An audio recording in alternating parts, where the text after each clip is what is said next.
Hello and welcome to episode 29 of the Knitting and Crafting podcast. My name is Mel and I am a botanical and acid yarn dyer living on the Orkney Islands off the north coast of Scotland. I've got mostly knitting stuff, yarny stuff today, and a little bit of sewing stuff, kind of future sewing stuff to talk about after the yarny bit as well. If you are new here, then hi, it's good to see you, and if you are a returning viewer, then welcome back. So I have two small finished objects and two large works in progress to talk about on this episode. So I'm going to jump in quite quickly and just crack on basically. Now I say it's two small finished objects, but really it's four small finished objects because it is two pairs of socks. And my works in progress are garments because I'm back on the garment knitting kind of obsession now that I've knit a fair few pairs of socks over the holiday period on the run up to and kind of finishing off since then. The first pair is a pair for my husband. And I spoke about these on the last podcast, and I should show them that way because this side is where I've got all my jogs for my micro stripes because I couldn't bother to do invisible joins. Invisible, yeah. So, I'm lazy. They're socks. They're going to be on feet. It doesn't really matter. I was wanting to get these done for Christmas for my husband. I did get another pair finished, but not this pair. These ones I kind of was inspired by the Sweeties Liquorice Allsorts. I think you can get them in America. But in the UK you can get sweets called Liquorice Allsorts. And I bought this yarn, which I've used in the main body of the sock, which is this yarn, which I have plenty of left. And the yarn itself is, if I just find the little label, it is by Rico, and it is the, if I just pop that down, it is the Superba Vintage 4-ply, 100 grams, in colourway number 5, which I think is just called Multi.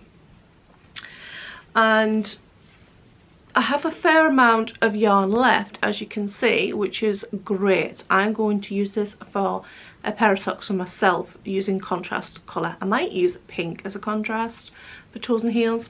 But for my husband, I used black because, like I said, it kind of reminded me of chopped up Liquorice Allsorts Sweeties, like you can see. So I decided to go with a black contrast toes and heels, which I just used Drops Fable in black for those, and I decided to throw in some randomized sections of micro stripes, kind of like the sandwich style Liquorice Allsorts sweets that you get in them. Thing is, I started doing the ankle and I was watching something and I forgot I was supposed to be throwing in random micro stripes, so they're right at the top there once I remembered just before doing the cuff. I have done toe up, Turkish cast on, kind of my regular vanilla sock.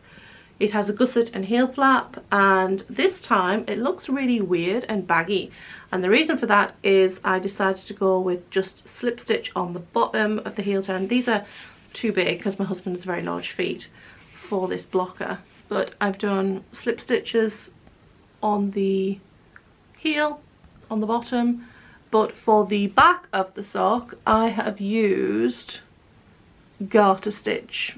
There we go, garter ridges on the back, and it's really stretchy. He has very big heels, very big kind of bony heels, so I thought I would try this. And because he doesn't wear his hand knit socks generally in shoes, he usually wears them at home, I don't have to worry about the back being kind of worn by shoes, so that's fine.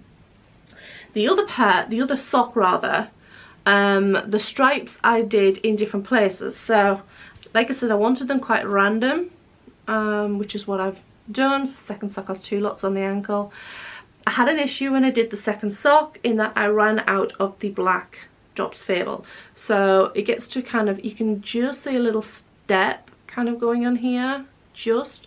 I ran out of yarn here, so I had to use a different black yarn for the last bit of the heel and these stripes, and it is just a random ball of 100% wool in fingering weight. I think it's a Shetland, and I got a random ball from somewhere. I have no idea, and I've had it for years and years, so I just used that to finish off the pair, and they are ready now, and he can wear them and they can go in the sock drawer. I've just done regular 2x2 rib, also stretchy bind off, which I always do as well. And what else can I say? I knit these on a 2.25mm needle. I used magic loop for the toes and the heels and the cuff, and I used a 9-inch 2.25mm circular for the body of the sock. I like to use magic loop to give myself a little extra room when I come to do the heels. I've tried doing the heels very briefly for about 2 rows once on the circulars, and I don't know how people can manage it. Maybe they can if it's just a German short row heel, but for a heel flat bottom it's just too many stitches on the needle, and I find it's quicker to knit the cuff flat on with magic loop. And a Turkish cast on, really you're casting on over 2 needles, kind of you're working flat in any case rather than in the round. So yeah, that's my kind of standard vanilla sock, but I make adjustments here and there. My second finished object is, like I said, another pair of socks, and these have been on the needles for about a year. I cast on, I think it was about, I don't know, 4 pairs of socks or something like that between Christmas and New Year last year. I don't know why. I was obviously in a sock knitting mood or a cast on mood. I don't know about anybody else, but I often get phases, I don't know if phases is the right term, but where I want to cast on everything.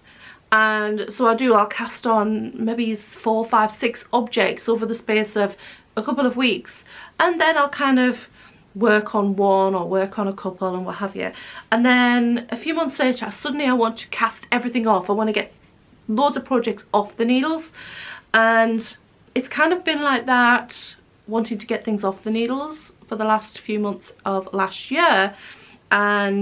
But at the beginning of last year I wanted to cast everything on, and it seemed to be socks. So this was one that I cast on back then, and I'm so glad to finally get these off the needles. I bought the yarns for this, I don't know, 3 years ago maybe, and the yarn is a other yarn, indie yarn dyer, and I have her label here. It is struggle with my focus here, and tassely bits. The dye is Cinnabar Pink, and this was a Christmas kind of festive colourway set that I bought, and I bought the contrast and the main yarn as a set. So I had 100 grams of this one, which is Rowanberry Lane, and I ordered a contrast mini skein to go with it, and this one is just called Rowanberry. So Rowanberry and Rowanberry Lane. I actually have quite a bit of the body yarn left, which I will use for another pair of socks or another project of some description down the line. The problem is when I bought this yarn, I was still buying merino for socks. Now I prefer not to. I prefer to buy Blueface Leicester or a commercial base, or I just bought a couple of sock yarns recently, which I talked about in the last podcast, which have completely different bases. 2 skeins of a Polworth nylon base and 1 skein which has a real mixture. I can't remember what's in there actually. Might be some Corriedale and stuff like that, because I find merino isn't strong enough for me. I am quite heavy on my feet, and if I use a merino I wear out this part of the sock straight away, like within 1 or 2 wears of wearing the socks. So I usually have to put these slip stitches, which is basically an eye of partridge, that section, like you would use for a heel, but I use on the base of the foot here where it gets most wear, because I work from home and I don't go anywhere a lot, so it tends to wear out here, as opposed to toes and heels where you would be wearing them in shoes or boots, because at home I just wear slippers or my socks. I have partridge heel flap and gusset, just as I would normally in my vanilla socks. Toe up again, Turkish cast on. I have done a 1x1 twisted rib on this one, and I used up every single scrap of the mini skein, so these are a little bit shorter than I would have preferred, and I don't actually know why I did just knit the leg of the sock longer. I do knit my socks a little bit longer now. I think maybe I finished the first one a few months ago, before I decided to start knitting my ankles a little bit longer, so they're a little bit short. They're not short, but I would prefer them a little bit longer now. Not really much else to say about it. I have two of them, obviously, because I have the second one here. Actually, I can show you the base of the foot a little better on this one. So, as you can see, it has this eye partridge section, and all I do is do some wrap and turn short rows here after I've done the toe. So I do the longer line, then I do a shorter for about 4 rows, and then knit this section, and then I do short rows here. We're starting with the shortest row and going out longer to kind of blend it in. So most of the short rows are, well, all the short rows are in this slip stitch section, and I do slip stitch the short rows section, the short rows as well. So as you can see, it kind of has a funny shape to it, the sock. It's kind of because it pulls, that short rows are shorter, which is, these slip stitches are shorter, which is why I do the short rows, and it still pulls in a little bit, but when you have it on your foot, or as you can see on the blocker, you can't tell, and you can't feel it either. So that's my second finished object for this episode. The only other thing to mention that I've just remembered is I actually knit these on a smaller needle. If I'm using an indie dyed yarn, for socks anyway, I like to knit on a 2mm 9-inch circular, because I knit looser on a 9-inch circular to what I do magic loop, because magic loop is knitting flat in effect. I had to start knitting my indie dyed yarns on a smaller needle, because indie dyed yarns are a little bit finer. They're a smoother yarn, a finer yarn, generally speaking, than a commercial sock yarn, which is more fluffier and kind of rustic. I hesitate to use the word rustic because they're not really rustic, like a Lopi or a I don't know, like a Shetland or something. They're not as rustic as that, but they are thicker and grippier. Whereas an indie dyed yarn is a thinner, finer yarn, and if you knit at the same gauge, will often leave not holes, but they're kind of more, I don't know, airy. So I used a 2mm 9-inch for that, but I still use the 2.25mm large circular to do my toes and heels and cuff, which I still knit flat, magic loop, as I spoke about on the previous finished object. But because I knit tighter, it all works out. It works out in the end. Now, I said I was back to knitting larger items, garments, and I can't wait to get these off the needles. I want them in my wardrobe. So I have been working, let me check if this is the front or the back. I have been working on my Red Moon, or in my case Orange Moon sweater by Born and Raised Knits. As you can see, I have done most of the body, which is probably where it was when I last showed it on the podcast, but I have almost completely knit one of the sleeves. But I stopped last night in my knitting because I'm going to do a little, or I hope to do a little bit of colour work just on the end of the sleeve before I knit the cuff. They're going to be fairly long sleeves as well. They're sort of going to be sort of just at my knuckle length. This is kind of one of those sweaters to throw over, like a cozy sweater, but without being oversized, you know, just kind of a nice warm snuggly one, because this is 100% alpaca. The pattern is the Red Moon Sweater by Born and Raised Knits, and as you can see it has this really large colourwork yoke, which I have done. There is supposed to be bobbles. I'm not sure where they're supposed to be. Let me have a look. I think that just before the large moons there's these little bobbles on the bottom of these little bits of colourwork, but when I looked at other people's, I hadn't even realised there were bobbles until somebody mentioned that they'd omitted the bobbles, because you can't see them on the pictures in the pattern. So I'm not going to faff around doing bobbles that you can't even see, especially in like black. Well, maybe they would have shown up. I'm not a huge bobbles fan, and them randomly in a pattern like that, it just didn't make sense to me. So I omitted the bobbles anyway, and I just did the stitch in the contrast colour, which is what the colour of the bobble would have been. There is the option to do this. I'm not sure if there's a picture, but there is an option to do this sweater with long sleeves or short sleeves.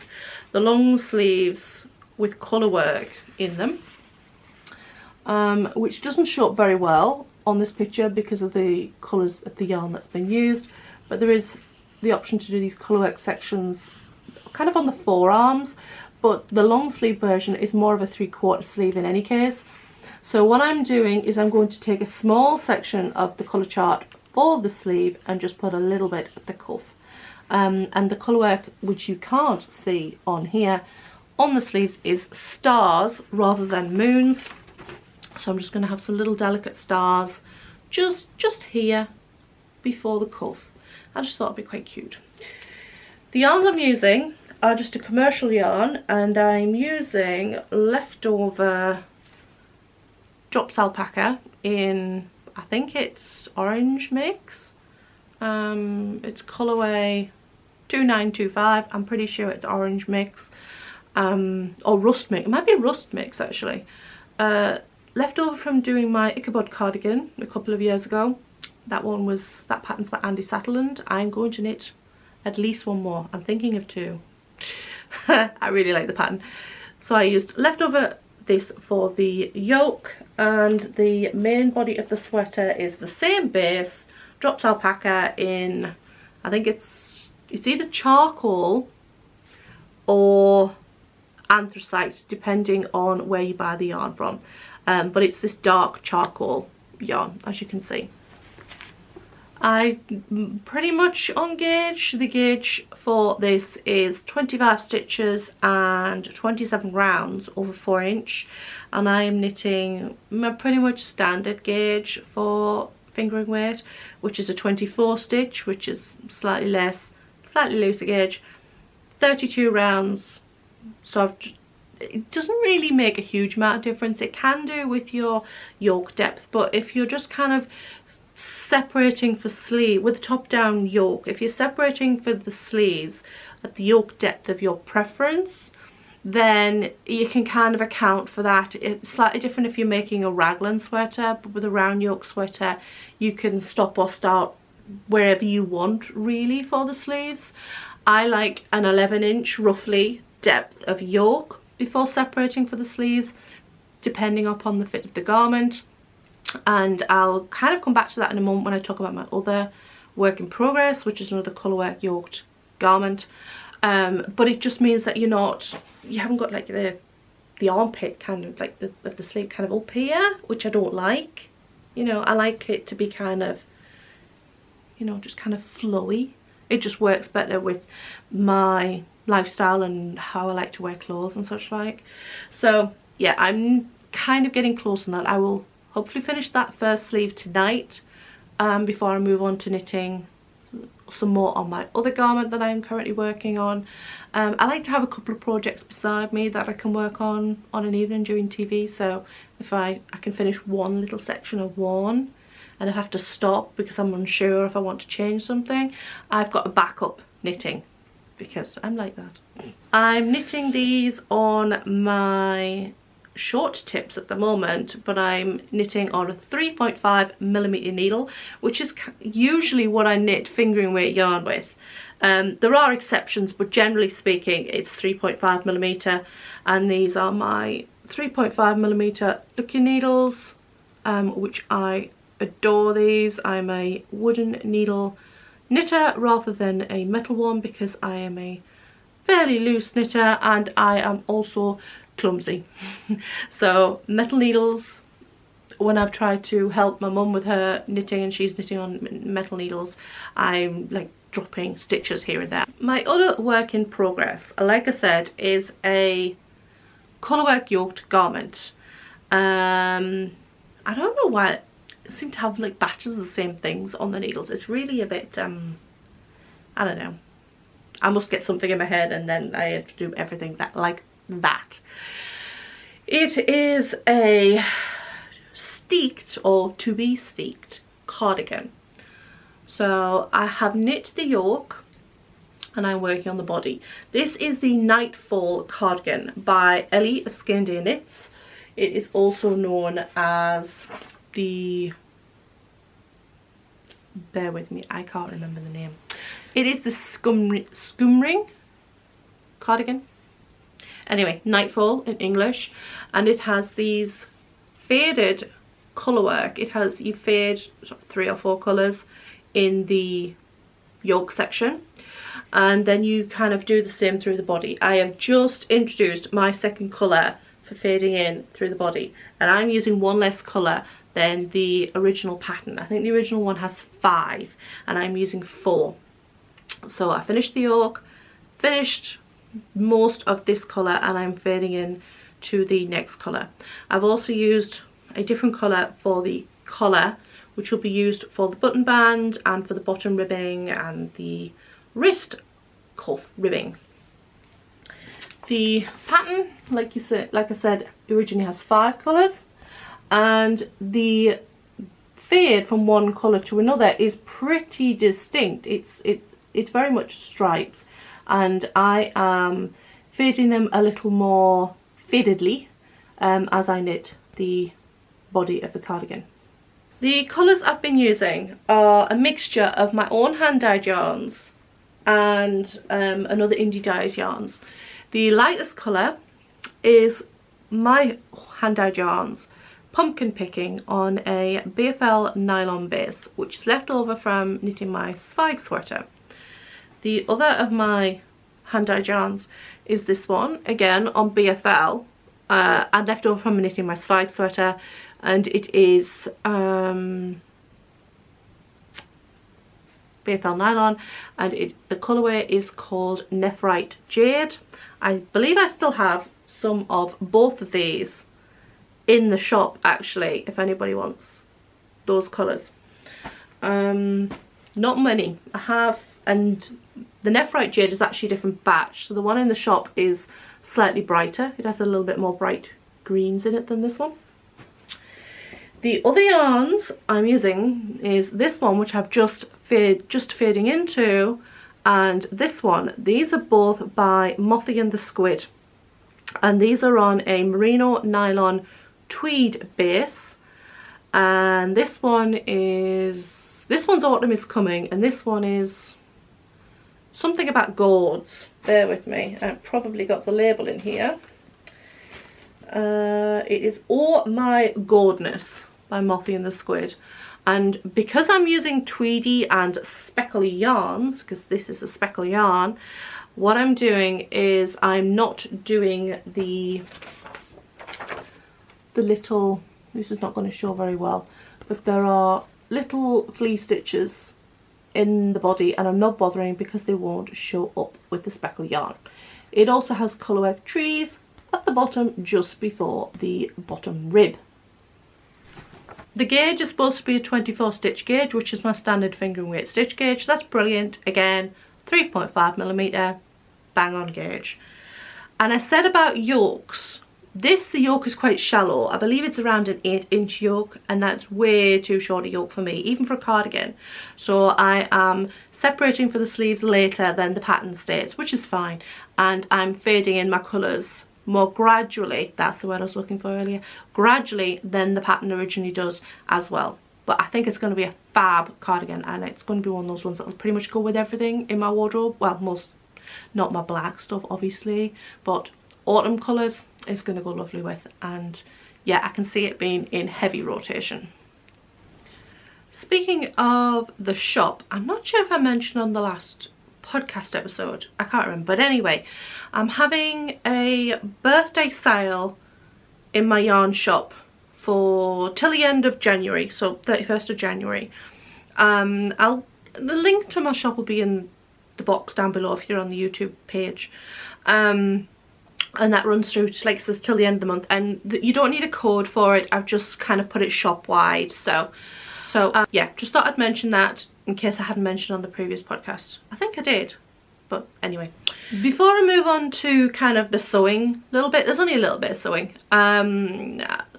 Finish off with the yarny bits. I did have some yarny acquisitions since the last episode. I don't know if I mentioned them. I think I mentioned them on the Make 9 video, or one of those at least. The other two, perhaps not.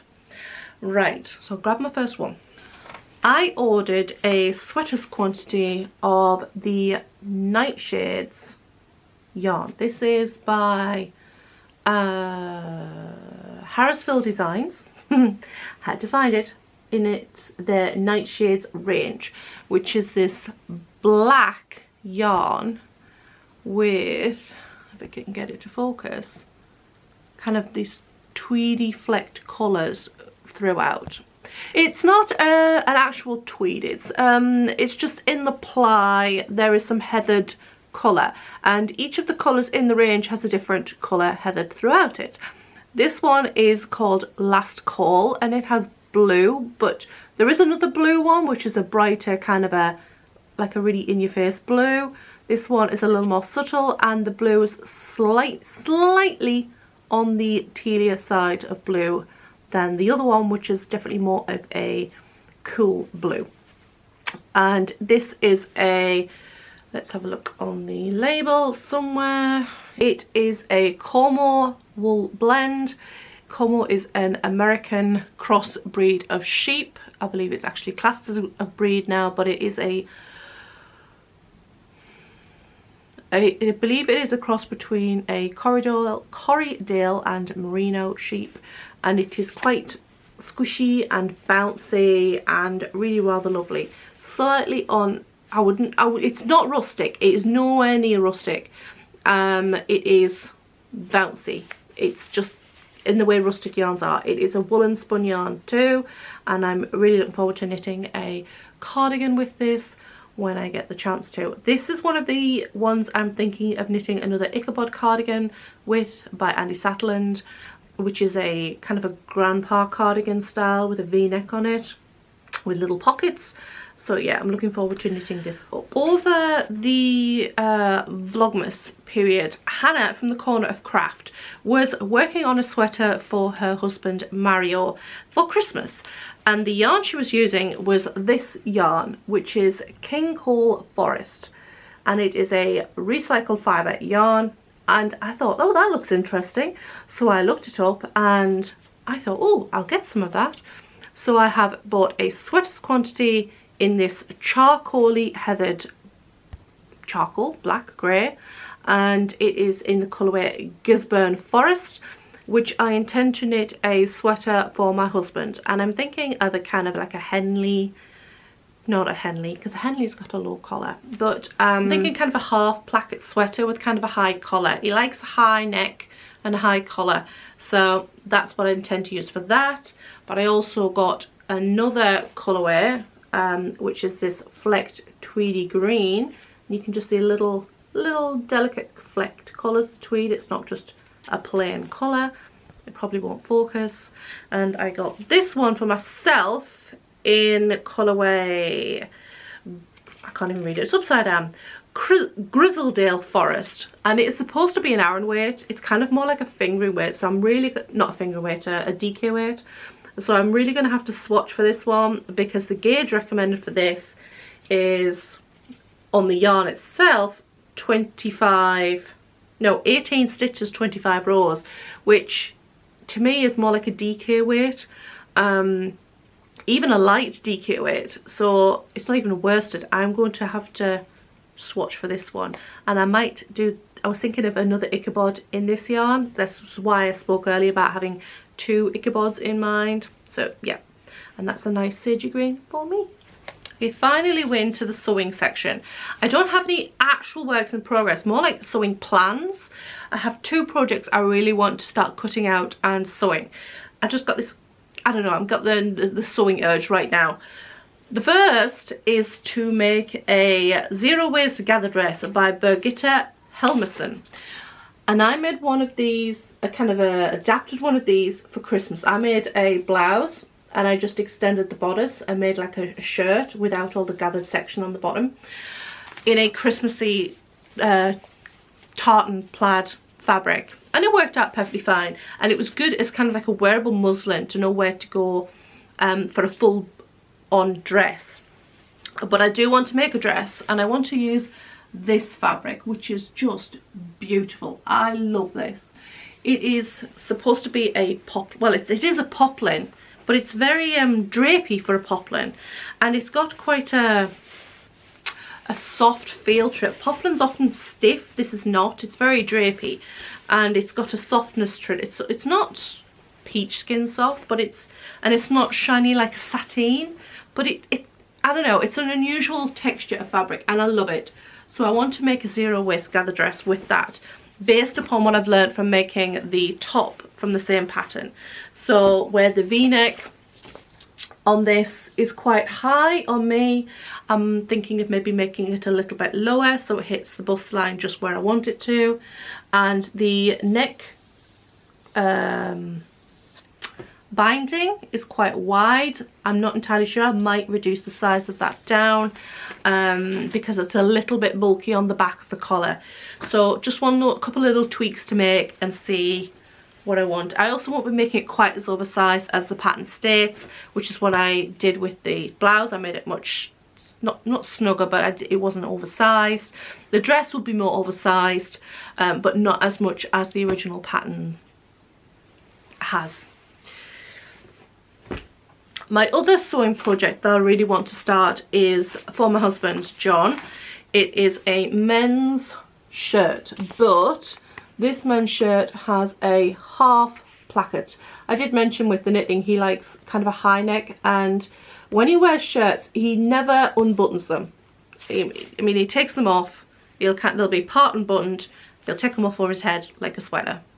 So I thought, well, what's the point of making a full placket shirt? I will just make him specifically half placket shirt and see how he goes.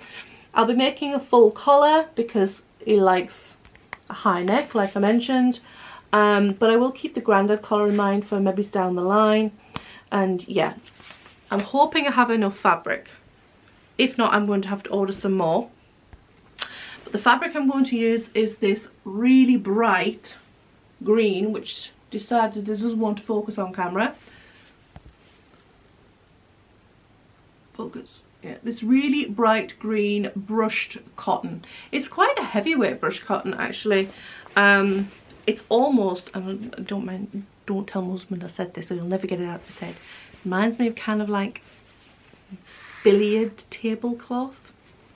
It's not as thick as billiard tablecloth, which is like a heavy felt, but that's what it reminds me of, and so does the colour. But if I say that to him, it'll get in his head and then he won't be able to get it out. So I can't remember how much of this I ordered.